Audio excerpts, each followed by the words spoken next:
Salut la gang, bienvenue à la deuxième émission des Jardins de Jacob. Aujourd'hui, je vais répondre à une question qui me revient souvent, c'est comment on récolte nos micro-pousses. Donc ici, on a un plateau de pois qui s'en vient pas mal hors de contrôle. Donc on va le récolter aujourd'hui. La première option que je vous propose, c'est un couteau Opinel comme ça, un couteau avec une lame qui est vraiment fine. Ça va vraiment bien venir trancher justement les pousses quand vous passez votre couteau, puis ça ne va pas arracher trop de terre non plus, ce qui est très important justement, parce qu'on ne veut pas en avoir dans nos récoltes, on essaie de garder ça le plus propre possible. Et puis la deuxième option va être des ciseaux. On vient simplement prendre une petite touffe, puis on va venir couper avec les ciseaux à la base. Un petit truc intéressant aussi pour les pois, si vous laissez une feuille, les pois vont repousser. Je ne recommande pas de les couper plus que 2 fois parce qu'après ça, il commence à manquer de terre, potentiel de moisissure et tout. Mais c'est aussi un petit truc intéressant pour les pois.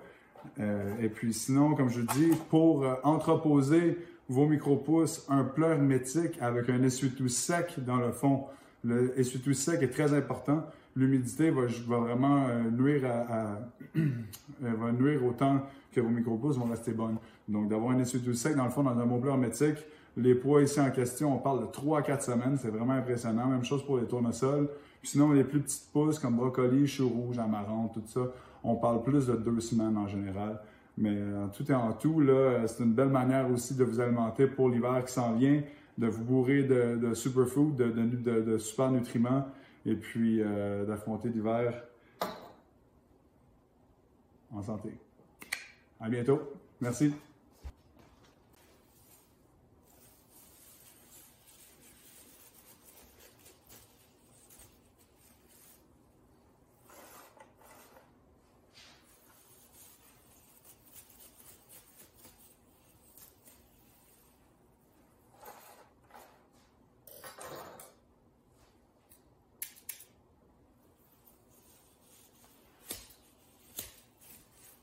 Marche très bien aussi.